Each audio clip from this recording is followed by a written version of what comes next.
What's up, good people? Mark Holmes here, and as always, I want to say thank you all for watching, commenting, subscribing, and being part of the Joe Boo Sports Report. Without you guys, as well as you ladies, you know that this literally does not work. I hope you all are having a great day. It is, we're getting close to kickoff time. We got 4 hours and 25 minutes. We got 59 minutes until the 1 o'clock games kick off, and I can't wait. We'll be here live streaming all day. I don't know. Depends on what happens. If the Cowboys, if I go through to the night game, I don't know. I don't know. But we're going to go ahead and open up the channel for channel members to call in. But we have some breaking news on George Pickens. George Pickens, and the other night, I actually tell you to go ahead and check it out if you haven't already. The Players Tribune, there's an essay by George Pickens and his mother. Now, if you don't want to read the whole thing, I actually read it out loud. It's about 20 minutes long, but it's everything that you want to know about George Pickens and how he was misunderstood with being with the Pittsburgh Steelers. They took what he did as he's just not a guy that cares about football. He doesn't love football and things. And to the contrary, it's actually the opposite of that. George Pickens wants to win. And he's that guy that wants to get the ball down there deep. For him, the biggest thrill is making that incredible catch, or like you saw him last week, literally going between two guys and just disappearing. And that's what drives him. And he 100% loves being here in Dallas. He loves working with Dak Prescott, contrary to what you guys say. Dink and dunk Dak sucks. Well, Dak Prescott is a guy who elevates play. To give you an example, do you realize that right now, sitting here today, that George Pickens' statistics are better than what he got all last year? Yeah. And, I'm seeing, okay, so this is a contract update that it just came across. George Pickens gets a $28 million contract update. $28 million would be if the Cowboys ended up doing the franchise tag. Now, the Cowboys may end up doing the franchise tag early on just to get it locked out to make sure he doesn't get a chance to go out there in free agency, but then have until June 15th to get a long-term deal done. But it would behoove them, instead of letting people get their contracts and stuff, to pay him. And here's where I'm going to say, I had a conversation with Leo earlier today and saying how smart it is to get contracts done early than later, provided that the player works out. If it doesn't work out, you pay him. Well, that's okay. But I'm going to say, here's what I'm going to say to that as a response, something I learned in high school. One of our coaches said, if you're going to fuck up at full speed. There's nothing worse than making a mistake and you wasting your time getting it done.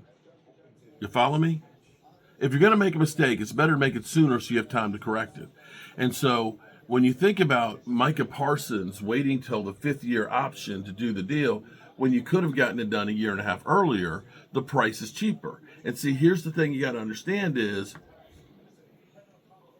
$40 million right now is not the same as $40 million in 2 years. $40 million in 2 years is more like $30 million right now. So when you do a contract, it would behoove the Cowboys to go ahead and get George Pickens done now and prorate it and send the money down the road. Because you lock him in, let's say, I'm trying to think of somebody who's a good example of this. But what I'm basically saying is, if you signed, let's say, who just got paid? Okay, here we go. Here's what we're going to say is, if we take Tyler Smith, his contract, we're paying him $25 million, right? Think about what happened with Zach Martin. Zach Martin got his deal. He was one of the highest paid. 2 years later, he's looking at it, and it's like, bro, everybody else is getting a whole lot more money and wanted to get more money before he got out of here, because the money he got paid then made him the highest paid, but that doesn't stay there for that long unless you're Dak Prescott. So the Cowboys getting George Pickens done sooner than later is better. And so here's a report that's out now. The Cowboys making it known that they want to be paired with George Pickens for the long haul. Dallas wants to retain Pickens for 26 and beyond, sources say.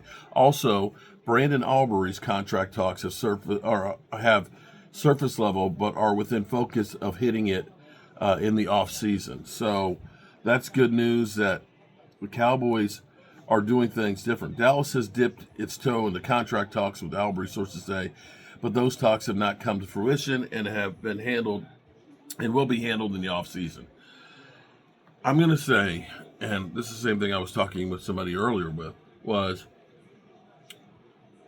the Cowboys have made a lot of mistakes. A ton of mistakes. There's no ifs, ands, or buts about it, okay? They screwed the pooch on the Micah Parsons situation, but it might end up working out in the long run.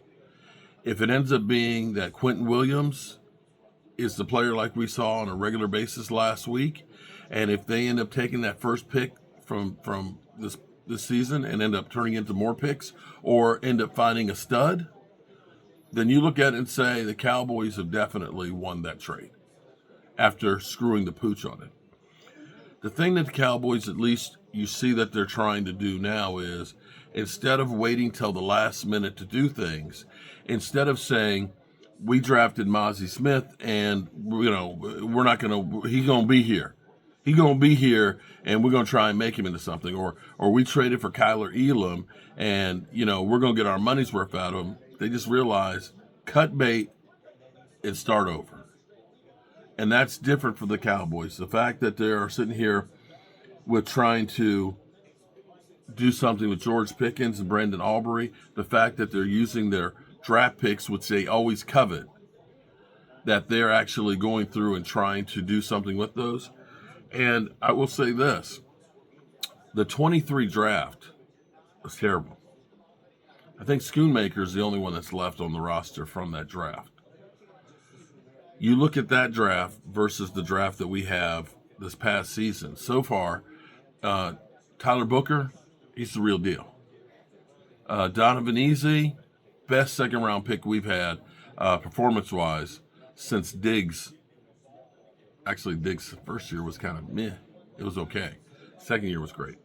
But you can almost say that right now, Donovan Easy, his first year is one of the best we've had from a second-round pick. And you can look and say, Savon Ravel, okay, we've seen a little bit, seen a little taste. We see that he might be a player. The one that you look at and say, Jaden Blue is the one that you kind of say, maybe we didn't, but we'll see. We'll see. So far, that's shaping up. So shout out to the Cowboys that seemingly are doing things with a sense of urgency and trying to get it done. All right, peace out.